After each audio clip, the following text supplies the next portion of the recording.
আজকে যে রেসিপিটি করব সেটা হচ্ছে আমি রাজহাঁসের গোশটা রান্না করব। এখানে 1.5 কেজি রাজহাঁসের গোশত আছে। এখানে কলিজা গিলা তারপর চামড়া গোশত সহকারে নিয়েছি। আর এখানে নিয়েছি টক দই 2 চামচ, 1 বাটি কাঁচা পেঁয়াজ কুচি করে নিয়েছি। আর এখানে বেরেস্তা আছে আধা বাটি, 1 বাটিকে আমি বেরেস্তা করেছি আধা বাটি হয়েছে। আর আদা রসুনের পেস্ট টেবিল চামচে 3 চামচ নিয়েছি। এখানে আমি হলুদের গুঁড়া নিয়ে নিয়েছি 2 চামচ, মরিচের গুঁড়া নিয়েছি 3 চামচ আর ধনিয়ার গুঁড়া নিয়েছি 2 চামচ। এখানে আমি 2টা তেজপাতা নিয়েছি আর দারচিনি নিয়েছি বেশ কিছুটা, আর এলাচ দানা নিয়েছি 10টা। এখানে গরম মশলার গুঁড়া আছে 1 চামচ, আর জিরা মানে ভাজা জিরার গুঁড়া আছে 1.5 চামচ, আর লবণ আছে স্বাদ মতো। আমি গোশটা রান্না করে চলে আসলাম। চুলায় একটা প্যান দিয়েছি, দিয়ে দিব পেঁয়াজ, যেটা আমি বেরেস্তা করেছিলাম সেই তেলটার মধ্যে পেঁয়াজটা দিয়ে দিচ্ছি।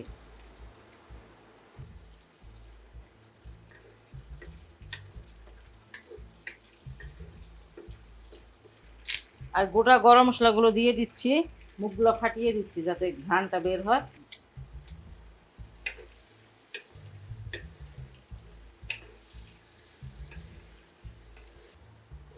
পেঁয়াজটা একটু কালারটা চেঞ্জ হয়েছে, এখন আমি আদা রসুনের পেস্টটা দিয়ে দিচ্ছি। আদা রসুনটা বেশি লাগে, এখানে বেশ কিছু তো আদা রসুন আছে, টেবিল চামচের 3 চামচ, কারণ গোস্ত আমার 1.5 কেজি।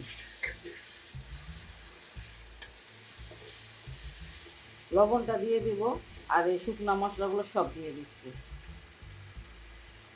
আর একটু পানি দিয়ে দিচ্ছি যাতে একটু পুড়ে না যায়। আমি আরেক রাজহাঁসের গোস্তটা বেশিটা রান্না করে ফেলেছি। তারপর আমাকে আমার বাচ্চারা বলে, তারপর আমার বোন টোনরা শুনছে যে কী রান্না করেছি, বলে কি তো হাঁসের মাংসটা দেখাই দিলেন না কেন। হাঁসের মাংস আর রাজহাঁসের মাংস রান্নার মানে একই রকম রান্না করে। মশলাটা আমি একটু কষিয়ে নিলাম, তেল ছাড়তেছে, এখন আমি গোস্তগুলো দিয়ে দিব। এবার এটা আমি একটু ভালো করে কষিয়ে নিই, একটু সময় নিয়ে কষাতে হবে, আধা ঘন্টা লেগে যাবে কষাতে কষাতে। আমি অল্প অল্প পানি দিব আর এটা কষিয়ে নিব।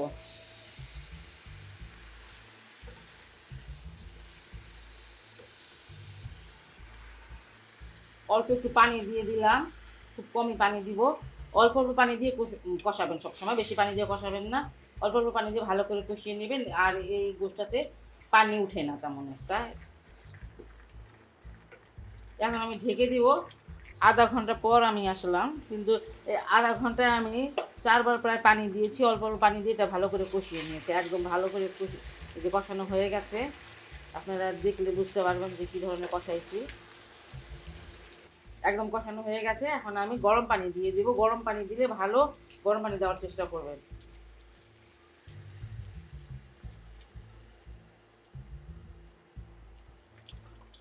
এবার আমি এটাকে ঢেকে দেবো আধা ঘন্টার জন্য।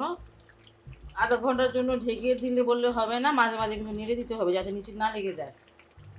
25 মিনিট পর আমি আসলাম। আধা ঘন্টা বললাম, কিন্তু আমার আরও কাজ ছিল, সেটা আমার মনে নেই। যাই হোক, এবার এখানে দইটা আমি একটু ভালো করে ফিটে দিয়ে দিব।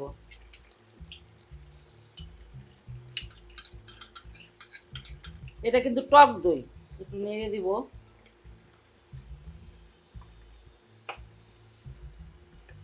এটা ভালো করে নেড়ে মিশিয়ে দিতে হবে দইটাকে। গরম মশলাটা দিয়ে দিব, এটা শাহি গরম মশলা। গরম মশলা দিলে টেস্টটা অনেক মজার একটা টেস্ট এসে পড়ে। আর এখানে ভাজা জিরার গুঁড়ো আছে, সেটাও দিয়ে দিচ্ছি, দিয়ে আবার একটু নেড়ে দিলাম। এই মুহূর্তে আঁচটা একদম কম রাখবেন, আর মিডিয়াম আঁচে আমি রান্না করেছি এটা।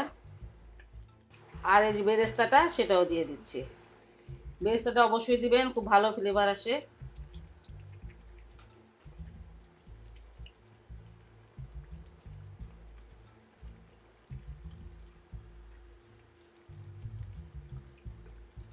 একদম লো আছে, আমি এটাকে আবার ঢেকে দিলাম 15 মিনিটের জন্য। 15 মিনিট পর এটা আমার হয়ে যাবে। 15 মিনিট পর আমি আসলাম, দেখেন তরকারিটা আমার হয়ে গেছে, একদম লাগা লাগা হবে ঝোলটা, যেমন হবে। হাঁসের মাংস তাহলে আর কোনো গন্ধ লাগবে না। এইভাবে রান্না করে খেলে দেখবেন যে কতটা মজা লাগে। এর আগে আমি রান্না করেছিলাম, সব বাসায় সবাই পছন্দ করেছে, যে অনেক মজা হয়েছে। যাই হোক, এই রান্নাটা যদি আপনাদের উপকারে আসে তাহলে অবশ্যই বাসায় ট্রাই করবেন।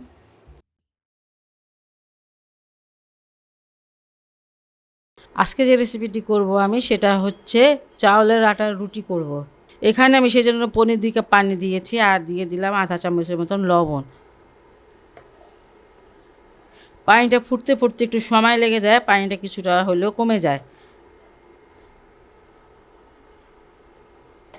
এই ফুটন্ত পানির মধ্যে আমি এখানে মেজারমেন্টের কাপের 1 কাপ দিয়ে দিচ্ছি চালের গুঁড়া, এটা আতপ চালের গুঁড়া।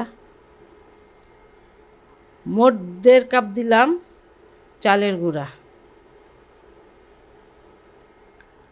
এটাকে আমি নাড়বো না, একদম এইভাবে 10 মিনিটের জন্য চুলায় রেখে দেবো এবং চুলাটা বন্ধ করে রাখবো। 10 মিনিট পর আমি আসলাম, আর আমারটা কারেন্টের চুলা দেখে আমি চুলাটা অফ করে 10 মিনিট রেখেছি।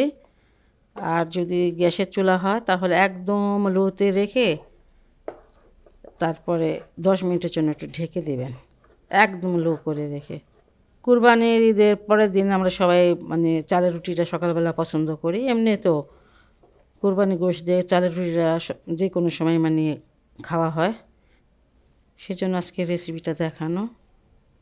এই কাইটাকে আমি মানে আবারও চুলায় দিয়ে রাখবো 10 মিনিটে বা 5-6 মিনিটের জন্য, কারণ এই যে ভাপটা যে হচ্ছে এটা যাতে মানে ভাপটা কমে গেলে একটু ঠান্ডা হয়ে আসলে তখন আমি এটাকে মুছে নেব।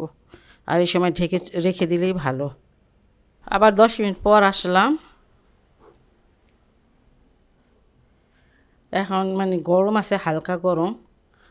আমি এখন আটাটাকে মুছে নেব।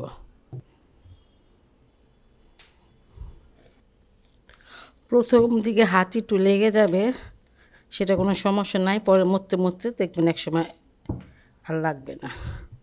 মেজারমেন্টের কাপের বা যা যা দিয়েই আপনি চালের গুঁড়াটাকে মাপেন সেই মাপেই 1 কাপ আপনার লেগে যাবে পানি। একটু সময় নিয়ে ডোটাকে মাখলাম, একদম স্মুথ একটা ডো হয়েছে, যে আপনারা দেখে বুঝতে পারবেন। আর একটু যদি আপনার কাই বলে যে চালের যে গুঁড়াটা যে আমরা করি আটা করি, সেটা একটু যদি পাতলা মানে একটু নরম নরম হয় তাহলে আপনার রুটিটা সফট হবে এবং স্মুথ, যেমন একটা স্মুথ ব্যাটার হবে। একটু সময় লাগে, হাতে ফার্স্টে লেগে যায়, পরে আস্তে আস্তে হাতটা পরিষ্কার হয়ে যায়। যাই হোক, এটা হয়ে গেছে, আমি এখন রুটি বানাতে চলে যাব।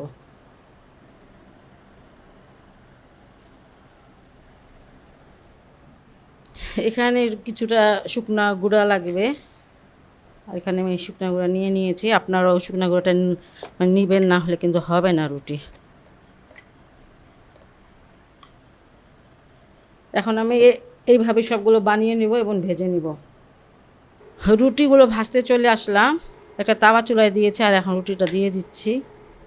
এটা উপরে যে আলগা একটা গুঁড়ি গুঁড়ি থাকে, গুঁড়া গুঁড়া থাকে, সেটা আপনারা একটু হাত দিয়ে ঝেড়ে দিবেন।